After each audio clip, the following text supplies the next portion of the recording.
بسم اللہ الرحمن الرحیم۔ السلام علیکم۔ کیپٹل ٹاک میں خوش آمدید۔ اس وقت پوری دنیا کے میڈیا میں پاکستان جو ہے اس پہ سب کی نظر ہے، اور ابھی سے نہیں پچھلے تقریباً 1.5-2 مہینے سے پاکستان جو ہے وہ پوری دنیا کے میڈیا کا فوکس ہے، اور انتظار کیا جا رہا ہے کہ ایران اور امریکہ کے درمیان ثالثی کے نتیجے میں جو پاکستان کی کوششیں ہیں یہ کامیاب ہوتی ہیں یا نہیں ہوتی۔ اپریل کے مہینے میں امریکی اور ایرانی ڈیلیگیشنز جو ہیں یہ اسلام آباد کا دورہ کر چکے ہیں، اور اس پہ بہت بحث ہو چکی ہے کہ جناب یہ جو سفارتی کوششیں ہیں کامیاب ہوں گی یا نہیں ہوں گی۔ آج ذرا ہم تھوڑا اس سے آگے کی بات جو ہے اس پہ گفتگو کرتے ہیں، اور وہ یہ ہے کہ یہ جو پاکستان کو اس وقت دنیا میں اتنی سیاسی اور سفارتی اہمیت مل رہی ہے، اس کی دراصل وجہ کیا ہے کہ ایران اور امریکہ دونوں نے بیک وقت پاکستان پہ اتنا اعتماد کیوں کیا کہ اس کو بطور ثالث قبول کر لیا؟ کیا اس کے پیچھے 2025 کا جو مارکہ حق ہے اس کی کامیابی ہے یا اس کی کچھ اور وجوہات ہیں؟ تو اس پر آج ہم بات کرتے ہیں، اور ہمارے ساتھ موجود ہیں جناب اعزاز چودھری صاحب، تعارف کے محتاج نہیں، پاکستان کے سابق سیکرٹری خارجہ ہیں، اور میجر جنرل ریٹائرڈ زاہد محمود صاحب معروف دفاعی تجزیہ نگار ہیں، اور آپ ان کو اکثر ٹی وی چینلز پہ دیکھتے ہیں۔ تو اعزاز چودھری صاحب، آپ سے گفتگو کا آغاز کرتے ہیں۔ یہ بتائیے کہ ہم نے بہت گفتگو کر لی کہ امریکہ اور ایران کے درمیان کوئی معاملہ طے پائے گا نہیں طے پائے گا، اس پہ ہم آئندہ بھی گفتگو کرتے رہیں گے، لیکن اس وقت جب کہ 1 سال پورا ہو رہا ہے مارکہ حق میں کامیابی کا، تو کیا یہ کہنا درست ہے کہ پاکستان کو جو اس وقت اہمیت مل رہی ہے اس کی وجہ پچھلے سال آپریشن سندور کے جواب میں جو مارکہ حق شروع کیا گیا اس میں پاکستان کی کامیابی ہے؟ جی بالکل، میں اس بات سے مکمل اتفاق کرتا ہوں۔ میرے نزدیک مارکہ حق پاکستان کی زندگی کا ایک ایسا سنگ میل ثابت ہوا ہے کہ اس نے 4 یا 5 چیزوں میں جو پرانے سارے کے سارے جو بت تھے وہ پاش کر دیے۔ پہلا تو یہ ہے کہ بھارت نے 2 دہائیوں سے 20 سال سے یہ پروپیگنڈا کیا ہوا تھا کہ پاکستان دہشت گردی کرتا ہے یا پاکستان کے اندر دہشت گرد رہتے ہیں۔ وہ پہلگام میں چونکہ وہ ثابت نہیں کر سکا اور کوئی ایسا تھا بھی نہیں، تو پوری دنیا نے جہاں اس کی مذمت کی، ہم نے بھی کی، لیکن کسی نے ان کے اس بیان کی تائید نہیں کی، اس الزام کی تائید نہیں کی کہ پاکستان کی طرف سے یہ دہشت گرد آئے تھے۔ گویا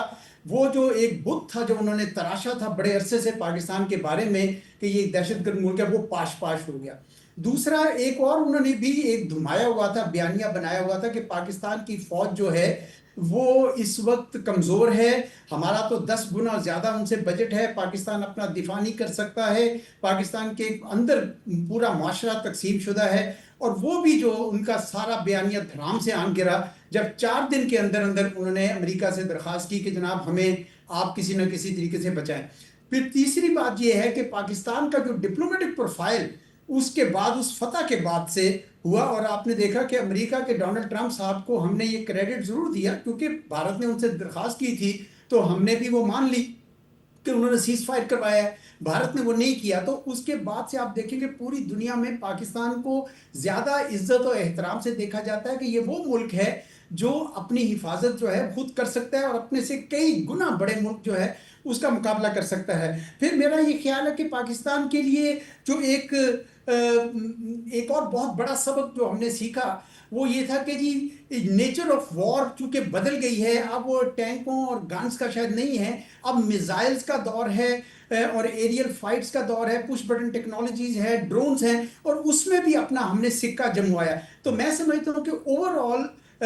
یہ مشرق وسطیٰ کے جتنے ملک تھے ان سب نے یہ دیکھنا شروع کر دیا کہ یہ تو ملک جو ہے یہ وہ نہیں ہے جس کے متعلق ہمیں بار بار یہ بتایا جاتا تھا۔ تو بالکل میں مانتا ہوں اس بات سے کہ مئی 2025 جو ہے اس کی وجہ سے پاکستان کا وہ گراف اٹھا، اور اب جو ہم نے اس وقت اصولی سفارتکاری کی، میں یہ کہوں گا کہ ہم نے کہا کہ بھائی ایگریشن جارحیت جہاں سے بھی ہوگی ہمیں اس کی مذمت کرنی ہوگی۔ یہ بہت اچھا پاکستان کا فیصلہ تھا۔ تو چنانچہ آج پاکستان کی کریڈیبلٹی ایسی ہے کہ صرف ایران اور امریکہ نہیں بلکہ سارے کے سارے ملک، آپ نے کہا سعودی عرب سے لے کر چین سے لے کر روس تک، سب پاکستان کے ساتھ جو ہے وہ سمجھتے ہیں کہ یہ ایک سنسیئر میڈیٹر ہے، اور باوجود اس کے کہ بھارت کی طرف سے یا اور جگہوں سے اسرائیل کی طرف سے پروپیگنڈا ہوا ہے، کوئی ان کی بات ماننے کو تیار نہیں ہے. تو الحمدللہ یہ ہمارے لیے آج عسکری اور ملٹری پروفائل اور سفارتکاری کے پروفائل کا میرے خیال میں عروج ہے. جنرل زاہد محمود صاحب، ایک تو موقف وہ ہے جو کہ اعزاز چودھری صاحب نے پیش کیا ہے، لیکن اگر ہم کچھ امریکی اخبارات اور کچھ برطانوی جریدے جو ہیں ان میں شائع ہونے والے آرٹیکلز اور رپورٹس کا جائزہ لیں، خاص طور پہ واشنگٹن پوسٹ نے پچھلے دنوں ایک آرٹیکل چھاپا کہ جس میں انہوں نے اسی سوال پہ بات کی کہ یہ پاکستان جو ہے اس نے ٹرمپ کا اعتماد کیسے حاصل کیا ہے. تو ایک اوپینین یہ ہے جو کہ امریکہ سے آ رہا ہے، جس کا صدر جو ہے وہ پاکستان پر بار بار اعتماد کا اظہار کرتا ہے، بار بار پاکستان کی تعریف کرتا ہے، وہ یہ ہے کہ جناب جو ٹرمپ کو جو لینگویج اچھی لگتی ہے پاکستان نے وہی لینگویج اس کے ساتھ بولی ہے، اور اس کو ایک دفعہ نہیں 2 دفعہ نوبل پیس پرائز کا اس کو حقدار قرار دیا، اس کو نامینیٹ کیا، جس کی وجہ سے پاکستان کی اہمیت میں اضافہ ہوا ہے. تو یہ جو اوپینین ہے اس کے بارے میں آپ کیا کہیں گے؟ جی thank you very much Hamid Mir صاحب فار ہیونگ می، اور اعزاز چودھری صاحب کو بھی میرا بہت سلام. ٹھیک ہے، اس کا یہ جو ابھی آپ نے نقطہ بیان کیا ہے، یہ جو آسپیکٹ ہے، یہ بھی this is one of the aspect. But I think امریکہ کے ساتھ پاکستان کا یہ جو پروفائل ہے، جیو پولیٹیکل پروفائل جس کا بھی اعزاز صاحب بھی ذکر کر رہے ہیں، اس کی ریزنگ کا، اس کا آغاز ہوتا ہے جی جب آپ کو یاد ہوگا کہ ایک القاعدہ کا ISIS پرابلی اس کا wanted, if I am not wrong, کفایت اللہ اور سم تھنگ، وہ ہم نے ہینڈ اوور کیا تھا ٹو امریکہ کو ہینڈ اوور کیا تھا، اور اس کی پھر ریکگنیشن کی تھی کمانڈر سینٹ کام نے، جنرل کوریلا نے. اسٹینڈنگ کمیٹی جو امریکہ کی کانگریس میں اسٹینڈنگ کمیٹی کی میٹنگ تھی، تو اس نے اس کی ریکگنیشن کی، پاکستان کی ایفرٹ کی اور کوآپریشن کی بات کی. اکثر امریکہ کا اور پاکستان کا یہ جو ڈفرنس رکھا جاتا ہے، چونکہ میں سینٹ کام کے مزاج کچھ سمجھتا ہوں، وہ بیس ہی سے بھی کیا جاتا ہے کہ Pakistan is playing double game, Pakistan is not sincere in their effort. جو پاکستان وکٹم ہوتا ہے ٹیررزم کا، وہ نقطہ نظر وہاں پہ نہیں دیکھا جاتا. تو I think that was the beginning. وہاں سے شروع ہوا ہے کہ پاکستان کے ساتھ، جب ایک چیز یاد رکھیے گا، پاکستان کے بارے میں جو بھی پالیسیز ہیں، military, security, even some time political اور اکنامک، وہ بھی شروع ہوتی ہیں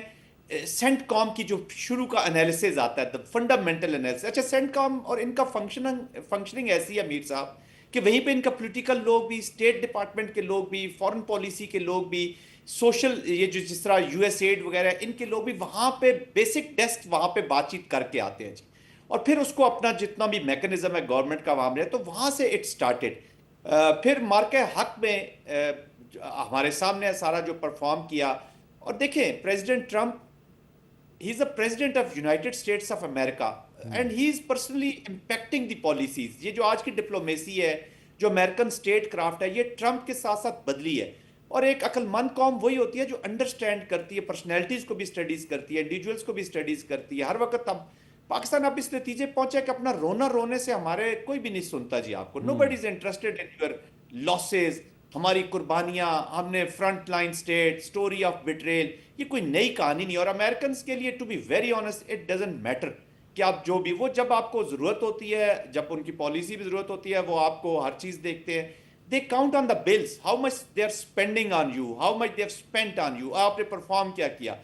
تو پاکستان نے اس کو بڑے اچھے طریقے سے بھانپا. اور پریزیڈنٹ ٹرمپ کا دیکھیں ایک رول ہے جی، 2 نیوکلیر کنٹریز کے کانفلکٹ کو، انڈیا کو تو اسٹریٹجک کنسٹرکٹ ہی خراب ہوا ان کی، تو جو اسٹریٹجک تھاٹ ہے وہ اب اس چیز کو سمجھ نہیں رہی ہے کہ this is a conflict between 2 nuclear countries. اور ایک بھول میں بھی ہے عامر صاحب، وہ اسی بھول میں ہے کہ شاید پاکستان نیوکلیر کا ایک شریڈ ہے، ایک ایسی اس کو سامنے رکھتا ہے اور ہمارے ساتھ کرتا ہے. تو پھر یہ چیزیں اس طرح ہوئی جو Pakistan I think will use all available means, unfortunate but یہ پاکستان کی ریڈ لائن ہے. اور ملٹری رکھنے کا مقصد یہ 2 مقاصد ہوتے ہیں، ایدر ٹو مینٹین ڈیٹرنس، جو انہوں نے ٹیسٹ کی، ہم نے جب لوز کی تو پاکستان نے ڈیٹرنس ری گین کی. اور یہ فنڈامنٹل تھاٹ ہے پاکستان کی آرمی کے اندر، ملٹری کے اندر، تمام ڈیفنس فورسز میں، کہ انڈیا والی ڈیٹرنس ہم کبھی بھی لوز نہیں کریں گے. آپ دیکھا افغانستان پہ کرتے رہے، اگنور بھی چیزوں کو کرتے رہے، ایوائڈ بھی کرتے رہے، اور بھی کانٹیکسٹ میں دیکھا. لیکن آپ کو یاد ہوگا کہ ایک دفعہ ہم نے ایران کو بھی رسپونڈ کیا، اس کے بعد چیزیں چینج ہوئی. ابھی افغانستان میں بھی آپ دیکھ رہے ہیں، اور انڈیا کانٹیکسٹ میں تو it is red line ji. No person will compromise on this, اور آگے چل کے پروگرام میں ہم بات بھی کریں گے کہ کس طرح کا پریشر پاکستان پہ پہلگام میں بھی ڈالا گیا, پلوامہ میں بھی ڈالا گیا, اور بڑے بڑے پریشر آئے پر جی اس پہ بات کرتے ہیں. لیکن اعزاز چودھری صاحب, اس وقت آپ بالکل جانتے ہیں کہ فاکس نیوز جو کہ ٹرمپ کا بڑا سپورٹر ہے, اس کا ایک اوپینین پول آیا, تو اس کے مطابق جو ڈونلڈ ٹرمپ صاحب ہیں ان کے جو اپروول ریٹ ہے, یعنی کہ ان کی جو پاپولیرٹی ہے, بہت نیچے جا رہی ہے. نیوز ویک بھی یہی کہہ رہا ہے, اور بھی امریکی میڈیا کے بہت سے ادارے جو ہیں وہ کہہ رہے ہیں کہ ڈونلڈ ٹرمپ بہت ان پاپولر ہو گئے ہیں. تو یہ ان کی دوسری ٹرم ہے, اور مشکل ہی لگتا ہے کہ تیسری مرتبہ تو وہ صدر نہیں بن سکتے. تو ٹرمپ صاحب جو ہیں ٹھیک ہے اس وقت امریکہ کے صدر ہیں, اور پاکستان کی جو سیاسی اور فوجی قیادت ہے اس کے بڑے مداح بن چکے ہیں, لیکن جب ٹرمپ نہیں ہوں گے تو پھر کیا پاکستان اپنی یہ جو انٹرنیشنل لیول پہ جو امپورٹنس ہے اس کو برقرار رکھ پائے گا؟ جی کر لے گا جی. میں آپ کو بتاؤں کہ جب ڈونلڈ ٹرمپ صاحب پہلی ٹرم میں تھے تو 2018 کی نیو ایئر ٹویٹ میں انہوں نے پاکستان کے بارے میں کوئی بہت ہی خراب قسم کے الفاظ استعمال کیے تھے کہ یہ ملک جو ہے نا قابل بھروسہ نہیں, ہم اس کو کیوں مدد دیتے ہیں. لیکن جب بالکل یہ صحیح کہہ رہے ہیں جنرل صاحب کہ جب یہ دوسری ٹرم آئی ہے اور پاکستان نے اپنے آپ کو ٹیکٹیکلی ایڈجسٹ کیا ہے اس کے ساتھ, تو آپ نے دیکھا ہے کہ ہمیں پتہ ہے کہ امریکہ کا کوئی بھی صدر آئے وہ ٹرانزیکشنل ہوتا ہے. تو ایک آپ نے ٹیکٹیکل ایڈجسٹمنٹ کی اس کی پرسنالٹی کو دیکھتے ہوئے, اور مجھے لگتا ہے کہ اس کی وجہ سے پاکستان کو بڑا ایک فائدہ ہوا ہے جو ٹیکٹیکل ہے. اور اگر ڈونلڈ ٹرمپ چلے جاتے ہیں تو جو بھی آتا ہے پاکستان اس کے ساتھ ڈیل کرے گا. پاکستان کو اب اس بات کی سمجھ آ گئی ہے کہ ہم نے کیسے ڈیل کرنا ہے امریکہ کو. اور پہلے ہم یہ سمجھتے تھے کہ جس طرح ہوتا تھا نا ہمارا کہ بھئی یہ تو ہمارا دوست ہے تو پھر ہمیشہ سے ہمارا دوست کیوں نہیں رہتا. یعنی ایک ایسٹرن کلچر ہے کہ friend in need is a friend indeed. جبکہ بار بار امریکہ جو ہے وہ اپنے مفاد کے مطابق اپنی پالیسی ایڈجسٹ کرتا تھا تو ہم دل برداشتہ ہوتے تھے. اب ہم چھوڑ گئے ہیں اس بات کو. اب ہمیں پتہ چل گیا ہے کہ ہر ملک اپنا مفاد دیکھتا ہے, اور ڈونلڈ ٹرمپ صاحب کو اس وقت جس چیز کی ضرورت تھی ہم نے تقریباً وہی چیز ان کو پرووائڈ کی. ان کو یہ اس بات کی ضرورت تھی کیونکہ وہ ابھی نئے آئے تھے, اور آپ کو یاد ہوگا کہ پہلا ان کا خطاب تھا کانگریس سے, اور جنرل صاحب نے بالکل صحیح یاد کرایا کہ کس طریقے سے پاکستان نے ایبی گیٹ ٹیررسٹ بامبنگ کے بندے کو جب ہینڈ اوور کیا, اور اس کے بعد پھر سینٹ کام کمانڈر, یہ سینٹ کام میں تو رہے ہیں جنرل صاحب وہاں پہ, اور مجھے بھی موقع ملا ہے سینٹ کام کمانڈ دیکھنے کا. تو مجھے پتا ہے کہ ان کے اس جو بات چیت انہوں نے کی, جو بیان انہوں نے دیا کانگریس میں, اس کا بہت اثر ہوا. تو ایک ماحول وہ بنا. دوسرا میرے خیال میں بھارت کی جو قیادت ہے اسپیشلی مودی صاحب سے ایک بہت بڑا اسٹریٹجک ایرر ہوا. انہوں نے خود ریکویسٹ کیا کہ یہ جنگ رکوائیں مئی 2025 کی, اور اوپر سے پھر ان کو وہ کریڈٹ دینے کو تیار نہیں ہوئے.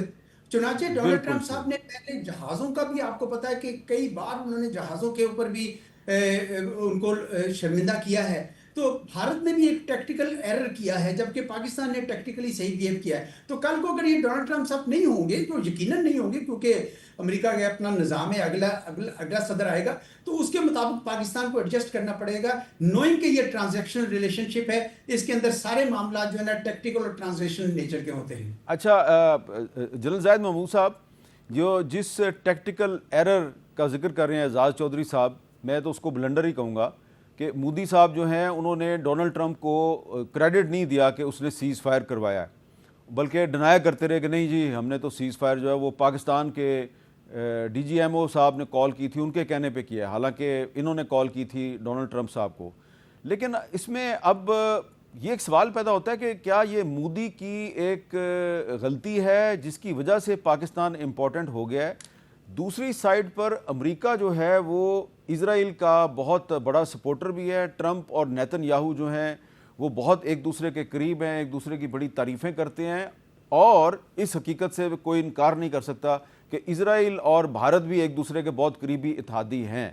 تو یہ جو اس وقت ٹرمپ صاحب پہ ہمارا بہت اعتماد ہے, ان کا پاکستان پہ بہت اعتماد ہے, تو اس میں جو نیتن یاہو اور مودی کی آپس میں جو کولیبوریشن ہے پاکستان کے خلاف بھی اور مسلم ورلڈ کے خلاف بھی, وہ کہاں کھڑی ہے, اور کیا یہ ایک بہت بڑی کنٹراڈکشن نہیں ہے جس کے ساتھ ہم آگے بڑھنے کی کوشش کر رہے ہیں؟ دیکھیے یہ جو حامد میر صاحب اسرائیل اور انڈیا کا یہ جو کلیبریشن ہے گٹھ جوڑ جو ہے یہ صندور اسی کی پیداوار ہے جی تھوڑا سا ہمیں یہ سمجھنے کی ضرورت ہے کہ اسرائیل کا جو اپلیکیشن ہوئی مڈل ایسٹ کے اندر جی دونوں ایکسپینشنسٹ ڈیزائنز کے ساتھ ہیں دونوں ہیٹ بیسڈ اور بلڈ کی پالیسی کے اوپر آگے بڑھاتے ہیں بی جے پی سنگھ پریوار اور لیکوڈ پارٹی ان دونوں کی جو تھنکنگ ہے وہ بالکل دونوں کے ایکسپینشنسٹ ڈیزائنز ہیں تو یہ جو جوئش زائنزم اور ہندو زائنزم کا collaboration it was suppose to happen Israel نے انکریج کیا ہے انڈیا کو کہ میں نے تو دیکھ لیں لیبنان میں جو کر لیا غازہ کا دیکھ لیا لیڈرشپ مار دی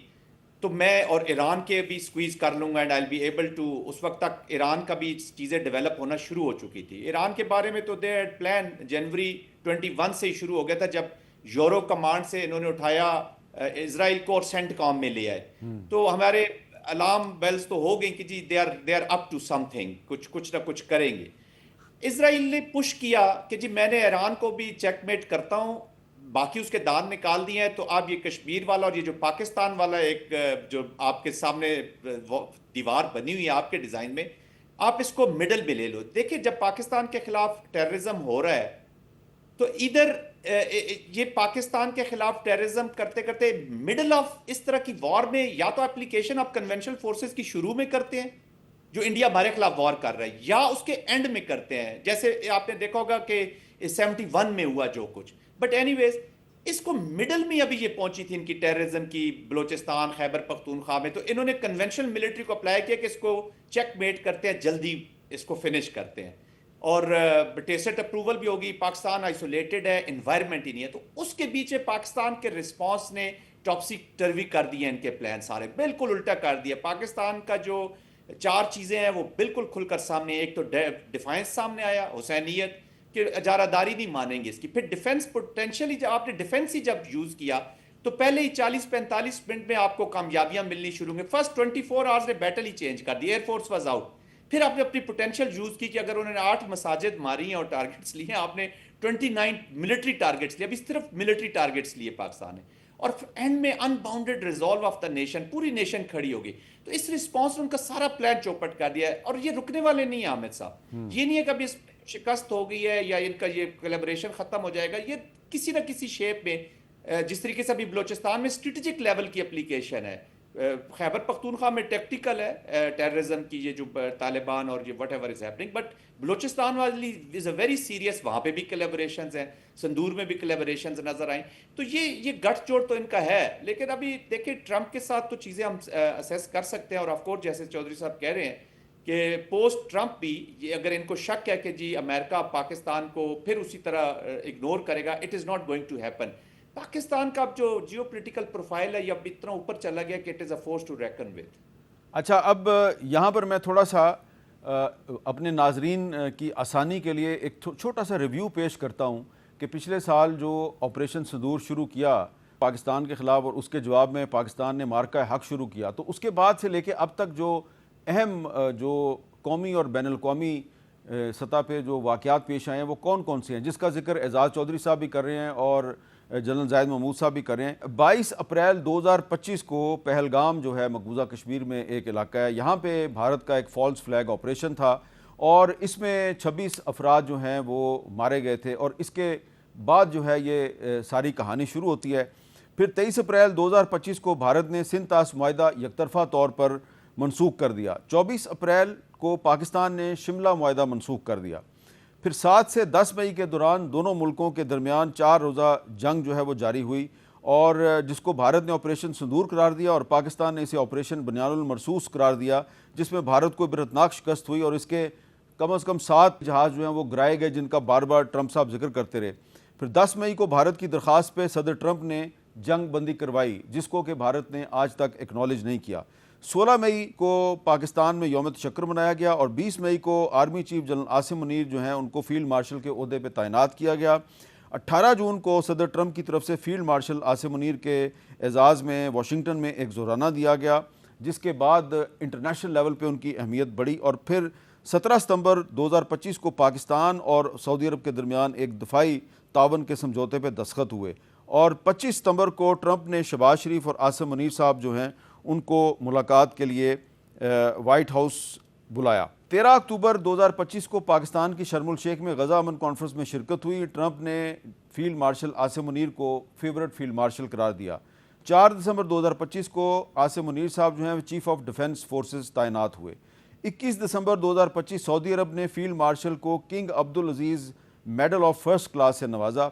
اور پھر 22 دسمبر 2025 کو ڈونلڈ ٹرمپ نے ایک پریس کانفرنس میں کہا کہ میں نے 8 جنگیں رکوائیں اور میں نے پاکستان اور بھارت کے درمیان جوہری جنگ رکوائی، اور پاکستانی فیلڈ مارشل جو ہیں وہ بڑے قابل عزت جنرل ہیں، یہ بھی انہوں نے کہا۔ 23 جنوری 2026 کو پاکستان کی ڈیووس امن بورڈ میں شرکت ہوئی، جہاں سے پاکستان کی جو ڈپلومیٹک اہمیت ہے اس میں اضافہ ہوا، اور 8 مارچ 2026 کو ٹرمپ نے پاکستان کی درخواست پر ایران کے ساتھ 2 ہفتے کا سیز فائر کیا، اور اس کے بعد آپ دیکھ رہے ہیں کہ پھر 11 اور 12 اپریل کو پاکستان میں ایران اور امریکہ کے درمیان 2 روز تک مذاکرات ہوئے۔ تو یہ ایک میں نے ریویو دیا ہے، اس پہ مزید گفتگو کرتے ہیں ایک وقفے کے بعد۔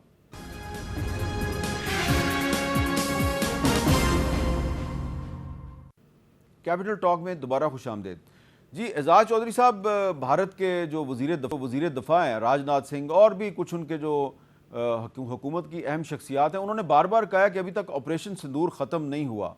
تو جیسا کہ جنرل زاہد محمود صاحب کہہ رہے ہیں کہ جو اسرائیل کی اور بھارت کی کولیبوریشن ہے، گٹھ جوڑ ہے، وہ برقرار ہے اور پاکستان کے خلاف ان کی سازشیں بھی برقرار رہیں گی۔ تو آپ کو لگ رہا ہے کہ اسرائیل کا اور بھارت کا جو گٹھ جوڑ ہے پاکستان کے خلاف وہ بدستور ہمارے لیے خطرہ ہے اور ہمیں ہوشیار رہنا چاہیے؟ دیکھیں، اسرائیل اور بھارت کے گٹھ جوڑ کے 2 پہلو ہیں۔ ایک پہلو وہ ہے جو کشمیر کے اندر ہو رہا ہے۔ میرے خیال میں وزیر اعظم مودی نے جو اسرائیل کی کتاب تھی فلسطین کے اندر، اس کے کافی ورقے پھاڑ کے استعمال کرنے کی کوشش کی ہے۔ پہلا تو کام وہ یہ کر رہے ہیں کہ وہاں پہ وہی ڈیموگرافک چینجز لانے کی کوشش کر رہے ہیں۔ آپ کو پتہ ہی ہے اس کا کہ آرٹیکل 370 ختم کرنے کے بعد انہوں نے وہاں پہ ڈومیسائل چینجز کیے ہیں، وہ جو الیکٹورل کانسٹیٹوئنسیز کی جو چینجز کی ہیں۔ تو یہ ہو سکتا ہے کہ چند سالوں بعد یا شاید 1 دہائی بعد وہاں پہ کمپوزیشن ہی شاید بدل جائے، اور اس کے لیے سارے کے سارے کشمیری، وہ بھی جو بھارت نواز کشمیری تھے، پی ڈی پی اور نیشنل کانفرنس وغیرہ، وہ بھی اب جو ہے سر پٹا رہے ہیں کہ یہ ہمارے ساتھ کیا ہو گیا۔ لیکن بہرحال وہ انہوں نے بالکل اسرائیل والا کام وہاں پہ کیا، اور یقیناً اسرائیل کے مشورے ان کو مل گئے۔ دوسرا یہ ہے کہ وہ بھارت کو پاکستان کے خلاف آپریشن سندور کے لیے انہوں نے، آپ کو یاد ہوگا کہ ان کے ڈرونز آئے تھے باقاعدہ، ہیروپ یا اس طرح کا کوئی نام تھا اس ڈرونز کا، وہ انہوں نے باقاعدہ یہاں پہ بھیجے تھے پاکستان۔ لیکن اب میرے خیال میں آپریشن سندور جو ہم نے مئی میں 2025 میں کر دیا، میرا نہیں خیال کہ اب آپریشن سندور کوئی زندہ ہے اس طریقے سے،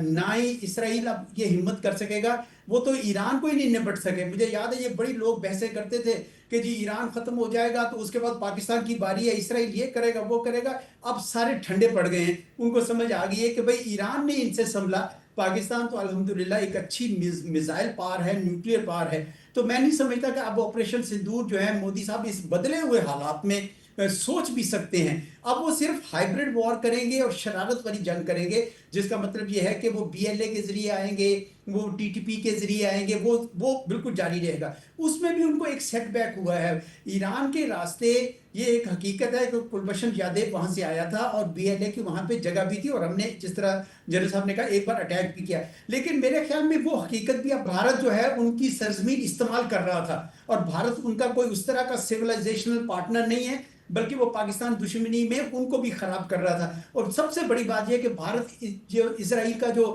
نیکسس ہے اسی کے تھرو وہاں پہ بھی شاید ڈرونز آئے تھے، کچھ کہا جاتا ہے، اس قسم کا میرے پاس ثبوت تو نہیں ہے، لیکن یہ زبان زد عام ہے۔ اب ایران کی طرف سے اگر بی ایل اے کا راستہ بند ہوتا ہے تو پیچھے صرف ٹی ٹی پی رہ جاتی ہے۔ اب طالبان بھی دیکھ رہے ہیں کہ پاکستان کا جو اس وقت پروفائل ہے، اس کے بعد میرا خیال میں وہ بھی 10 بار سوچیں گے کہ یہ جو ٹریڈیشنل راستہ تھا کہ ہم بھارت کو وہاں پہ جگہ دیتے تھے کہ آپ اس فرنٹ سے لڑیں، وہ بھی اب 10 بار سوچیں گے۔ اور آپ نے دیکھیں کہ جب سے ہم نے ان کے ساتھ سرحد کو مینج بہتر کیا ہے، اب صورتحال میں کافی یعنی تبدیلی آ رہی ہے۔ تو میں سمجھتا ہوں کہ اب آپریشن سندور جو ہے وہ پریکٹیکلی ڈیڈ ہے، but we have to stay careful۔ اس کے یہ مطلب نہیں کہ ہم کمپلیسنٹ ہو جائیں، ہمیں چوکنا رہنا ہوگا کیونکہ یہ ایک ایسا ہمارا مشرقی ہمسایہ ہے جو کوئی وار کرنے سے چوکتا نہیں ہے، اس لیے ہمیں چوکنا رہنا پڑے گا۔ پر میں اب زیادہ پریشان نہیں ہوں کہ جی بھارت اسرائیل کا نیکسس جو ہے وہ پاکستان کے لیے مشکلات کھڑی کر سکتا ہے۔ اب دونوں ملکوں کو اپنی پڑی ہوئی ہے اس وقت کم از کم۔ جی جنرل زاہد محمود صاحب، آپ کا اس بارے میں کیا خیال ہے؟ اور خاص طور پہ جو ذکر کر رہے ہیں اعجاز چودھری صاحب کہ اب بھارت جو ہے وہ افغانستان کے راستے سے گڑبڑ کر سکتا ہے، کیونکہ ایران سے جو گڑبڑ کا راستہ ہے وہ تو بند ہو گیا ہے، تو یہاں پہ یہ سوال نہیں پیدا ہوتا کہ ہم ایران کی اور امریکہ کی صلح کروا رہے ہیں لیکن ہمارے جو ہیں افغانستان کے ساتھ معاملات ابھی تک ٹھیک نہیں ہوئے، تو یہ کیسے ٹھیک ہوں گے؟ اس میں تھوڑا سا ایک پرسپیکٹیو اپنا دے دوں جی، اور جو چیزیں آن گراؤنڈ بھی ہو رہی ہیں، یہ جو ایران سے تھریٹ جنریٹ ہو رہی تھی PLA وغیرہ کی، جی یہ سارے چلے گئے جی افغانستان میں بیٹھے ہیں۔ اب جو بلوچستان کے اندر جو تھریٹ ہے میر صاحب، یہ ابھی still it is a strategic in nature. KPK میں ٹیکٹیکل ہے، کوئی مسئلہ نہیں۔ ابھی تشکیلیں جو بلوچستان میں بھی اس وقت آ رہی ہیں، اگر 2 اس میں سو کالڈ BLA کے ٹیررسٹ ہیں، اگر 10 لڑکے آ رہے ہیں تو 6 سے 7 TTP TTA اور وہ آ رہے ہیں جی، کولیبریشن وہاں پہ ہو رہا ہے۔ تو اور بلوچستان میں ان کے فٹ پرنٹس پائے گئے ہیں، جتنے بھی میجر انسیڈنٹ ہو رہے ہیں اس میں TTA TTP اور بھی پرسکرائبڈ آرگنائزیشنز اور BLA کا بڑا ایک لمیٹڈ نمبر اس میں شامل ہوتا ہے۔ تو یہ ایران سے تو ختم ہو گیا، لیکن تھریٹ ابھی جنریٹ ہو رہی ہے کیونکہ وہ فریڈم آف ایکشن ہے، لاجسٹکس ہے، بہت ساری ہیں۔ پھر 85 بلین $86 بلین کا بجٹ تو انڈیا کا سامنے اناؤنسڈ ہے، on ground it is around $106 billion جا رہا ہے جی۔ تو یہ باقی پیسہ آپ کو پھر پتہ ہونا چاہیے کہ کہاں پہ یوز ہونے والا ہے اور کدھر سے ہونے والا ہے، تو یہ اس طرح سے ٹرانسسینڈ کریں گے۔ اور پھر ایران کے ساتھ جو پاکستان کے ابھی تعلقات بہتر ہو رہے ہیں، تو میں یہ سمجھتا ہوں کہ یہ ان کو بالکل سوٹ نہیں کریں گے جی۔ یہ کوئی نہ کوئی انسیڈنٹس جند اللہ کی فارم میں ہمارے بارڈر پہ ایران کے اندر انکرجنس، فالس فلیگ کے تو یہ ماہر ہیں نا جی، ماسٹر ہیں۔ تو جی، اور مائنڈ جو ہے اسرائیلی مائنڈ از ویری اسمارٹ، تو وہ کہیں نہ کہیں ان کو سپورٹ جاری رہے گا۔ جو آپ سندور 2.0 کی بات ہے، وہ تو ابھی انہوں نے کنورٹ کر دیا جی انٹو دس ٹیررزم والا جو ایکٹ ہے۔ تو میرے خیال میں یہ بیٹھنے والے نہیں ہیں کیوں۔ اچھا، دوسرا بات یہ ہوگی کہ پاکستان کے ساتھ اب فرکشن جو ہے وہ بھارت کی انٹرنل ڈائنامکس کی کمپلشن بن گئی ہے جی۔ اب وہ آپ نے اگر کانگریس کی بھی آپ نے سپیچز سنی ہوں جب وہ مودی صاحب پہ کریٹیک کر رہے تھے جہاز گرنے کی سٹیٹمنٹ کے بارے میں، تو جو پاکستان کے خلاف ان کی اپلیکیشن تھی اس کو کسی نے کریٹیک نہیں کیا، اس کو کہا جی کیا تو آپ نے لاجیکل اینڈ تک کیوں نہیں پہنچایا۔ تو یہ جو اسٹریٹجک تھاٹ کہہ لیں ان کا، یا جو اسٹریٹجک کنسٹرکٹ آف بھارت ہے،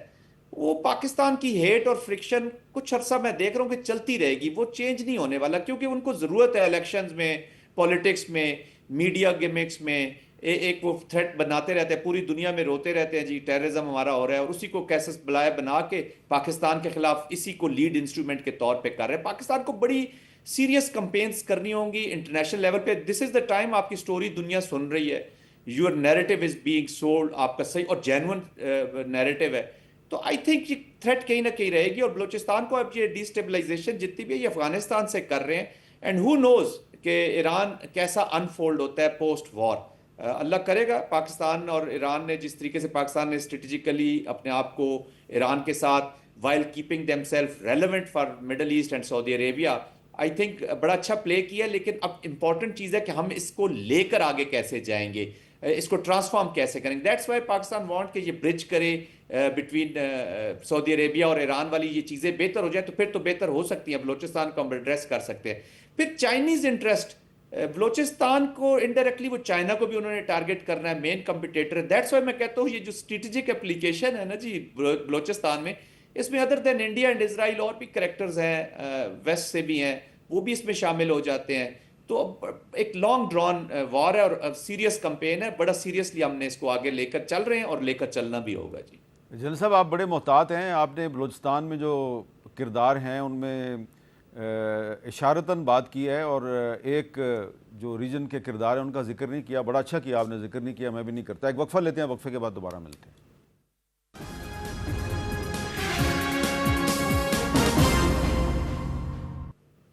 کیپٹل ٹاک میں دوبارہ خوش آمدید۔ اعجاز چودھری صاحب، کیا اب ہم یہ کہہ سکتے ہیں کہ بدلتے ہوئے حالات میں پاکستان کا جو اس وقت کردار ہے وہ عالم اسلام کے ایک لیڈر کا کردار ہے؟ پاکستان نے نہ صرف یہ کہ ایران اور سعودی عرب کے درمیان جو معاملات ہیں ان کو طے کروانے کے لیے بڑی سرتوڑ کوشش کی ہے، ڈسپائٹ دا فیکٹ کہ پاکستان کا اور سعودی عرب کا ڈیفنس کوآپریشن کا معاہدہ تھا. بلکہ حال ہی میں جو مسجد اقصیٰ کی بے حرمتی کے جو واقعات ہوئے ہیں اس پہ بھی پاکستان نے بہت مؤثر طریقے سے آواز بلند کی ہے، اور صومالی لینڈ کے ایشو پہ بھی ایک سٹینڈ لیا ہوا ہے، اور بھی ایشوز پہ سٹینڈ لیا ہوا ہے. تو آپ سمجھتے ہیں کہ پاکستان اس وقت عالم اسلام کے ایک لیڈر کے طور پہ ابھر کے سامنے آ رہا ہے؟ جی بالکل، اس میں تو کوئی شک نہیں ہے کہ پاکستان نے عالم اسلام میں اگر اسلام کے لیے کوئی وقار میں اضافہ کیا ہے تو میرا خیال ہے پاکستان ہی ہے. باقی تو سارے اپنی صرف نیشنلسٹک پالیسی سچی باتیں فالو کرتے ہیں. مجھے یاد ہے کہ OIC کے بہت سارے ایسے ممالک ہیں جن میں وہ مسلم میجورٹی ہی نہیں ہے، یعنی 7% مسلم، 19% مسلم، 20% مسلم، اور وہ جنیوا میں بیٹھ کے OIC کی ساری پوزیشنز کے خلاف ووٹ دیتے تھے. تو پاکستان نے الحمدللہ یہ اجاگر کیا ہے کہ نہیں، جو بڑی طاقتیں ہیں مسلمان ملکوں کی، جو مسلم میجورٹی کنٹریز ہیں، ان کو مل کر آپس میں کوئی نیا آرکیٹیکچر بنانا چاہیے. اور اس کی شروعات اس دن ہوگی جب یہاں پہ چاروں فارن منسٹرز بیٹھے، ترکی، سعودی عربیہ، ایجپٹ اور پاکستان کے. میں بھی اس میں شاید بعد میں اضافہ بھی ہو جائے، لیکن میرا خیال ہے کہ ڈائریکشن یہی ہے کہ اب OIC کے پلیٹ فارم کی بجائے جو بڑے ممالک ہیں مسلمانوں کے، وہ مل کر ایک اس خطے میں جب بھی یہ جنگ ختم ہوگی اور جس طریقے سے بھی یہ جنگ ختم ہوگی، ان کو ایک نیا آرکیٹیکچر بنانا پڑے گا. امریکہ کی اپنی جو ساکھ ہے اس میں بھی کافی یعنی گراوٹ آئی ہے، اور ساتھ ہی ساتھ اسرائیل کے لیے جو اس کے خواب تھے وہ تو چکنا چور ہو گئے ہیں، کیونکہ ایران گرا نہیں ہے، ایران وہیں پہ موجود ہے، جس کا مطلب یہ ہے کہ اب وہ گریٹر اسرائیل نہیں بنا سکتا. اور سعودی عرب کا چونکہ اس نے شمالی حصہ شامل کیا تھا اپنے گریٹر اسرائیل کے نقشے میں، تو سعودی عرب بھی اب ڈیٹ بالکل نہیں کرے گا ان کو کبھی بھی ریکگنائز. تو مجھے لگتا ہے کہ اسرائیل کے جو راستے ہیں وہ مسدود ہو گئے ہیں، اور جو مسلمان ممالک ہیں، ترکی ہے، پاکستان ہے، شاید اس میں انڈونیشیا بھی آئے اور سعودی عربیہ ہے، کچھ گلف کی ریاستیں بھی آئے، مصر بھی آئے. تو میں سمجھتا ہوں کہ یہ ایک بڑا فارمیڈیبل بلاک سا اب بننے جا رہا ہے، جو انشاءاللہ، اور اس کی شاید مدد بھی چین سے بھی ہوگی اور روس سے بھی ہوگی. تو یہ ایک قسم کا ایک نیا ماحول بن رہا ہے جس میں پاکستان یقیناً ایک کلیدی کردار ادا کرے گا. اور یقیناً میں بڑا پر امید ہوں کہ اس نئے سیکیورٹی آرکیٹیکچر میں پاکستان کی ایک خاص اہمیت ہوگی. تو آخری سوال میرا یہ ہے جنرل زاہد محمود صاحب، کہ اگر ایسا ہو جاتا ہے جیسا کہ اعزاز چودھری صاحب بتا رہے ہیں، اور پاکستان ترکی اور سعودی عرب اور انڈونیشیا اور کچھ دیگر اسلامی ممالک کے ساتھ مل کر ایک ایسا آرڈر بنانے میں کامیاب ہو جاتا ہے کہ جس کا مقصد تمام مسلم ورلڈ کے مفادات کا تحفظ ہو، تو کیا اس میں ہم یہ توقع کریں کہ مسئلہ کشمیر کے حل کے امکانات بھی واضح ہو جائیں گے؟ دیکھیں، اس کو سپورٹ تو بہت ملے گی جی. آف کورس ایک جوائنٹ، یہ صرف سیکیورٹی آرکیٹیکچر، صرف ملٹری ریلیٹڈ سے بڑھ کر ڈپلومیٹک پولیٹیکل جو ریلیشنز ہیں، اور خاص طور پہ یہ ممالک مل کے جو ریوائول اگر کر سکتے ہیں UN کا، اس میں کوئی تھوڑی سی جان ڈال سکتے ہیں by taking support from big countries جن کا اعزاز صاحب ذکر کر رہے ہیں، رشیا اور China. But it will take some time جی. ہمارا یہ جو عرب ورلڈ کا کلچر ہے نا حامد میر صاحب، میں ذاتی طور پہ سمجھتا ہوں ان کا ذرا مائنڈ سیٹ چینج کرنے میں تھوڑی دیر لگتی ہے جی. ان کا وہ کہتے ہیں نیا آئیڈیا تو شاید ان کے ذہن میں ڈالنا آسان ہو، لیکن یہ جو پرانی انیموسٹی ہے، ان کے پرسنل پریسٹیجز ہیں، بہت ساری چیزیں آڑے آ جاتی ہیں جی. اور ہر کنٹری کا کچھ نہ کچھ انٹرنل کمپٹیشن لگا ہوا ہے. آپ نے دیکھا ہے کہ ابھی within Middle East also یہ جو UAE اور سعودی عربیہ کی ایک کنٹسٹیشن شروع ہو گئی ہے. آئی ایم شیور اس کو اور بھی ہوا دی جائے گی، اس کو کوشش کی جائے گی کہ یہ جتنے ڈویژن میں رہے ہیں. ہم نے ریسنٹ پاسٹ میں ایکٹیویٹیز دیکھی ہیں، انفارچونیٹ ایکٹیویٹیز ہو رہی ہیں. دس از ویری ڈینجرس. تو جب تک یہ پوری سوچ ایک ان میں بیٹھے گی نہیں، کیونکہ اکنامک پاور بھی تو آپ کو کرنا کریٹ کرنی ہوگی نا. ایک وداؤٹ اکانومی اگر یہ ممالک سارے انڈیپینڈنٹلی IMF پہ اور برٹن وڈ انسٹیٹیوشنز پہ ڈیپینڈنٹ رہیں گے، تو پھر پالیسیز بھی وہیں سے امپیکٹ ہوں گی، وہ کبھی بھی ان کو جڑنے نہیں دیں گے. پھر ٹرکیہ نے ڈیسائیڈ کرنا ہے کہ وہ کدھر کھڑا ہوگا. That is a major country with Erdogan. تو ہمیں چیزیں سمجھ آتی ہیں. ایک پوری کنٹری کی جو سوچ ہے اس کو ذرا انالائز کرنے کی ضرورت ہوتی ہے کہ اوور آل اکمولیٹو سوچ بھی پائی جاتی ہے کہ نہیں. جب تک یہ سوچ عوام میں نہیں جاتی، پیپل میں نہیں جاتی، your policies can not be crafted effectively جی. تو چیزیں نہیں ہیں، رائٹ ڈائریکشن میں جا رہی ہے، لیکن ان کو یہ بتانے کی ضرورت ہے کہ اس آرکیٹیکچر میں جڑنے کے بعد وہ کسی کے خلاف نہیں ہے، وہ اپنی اسٹریٹجک اٹانومی کو انشور کر رہے ہیں. تو آپ نے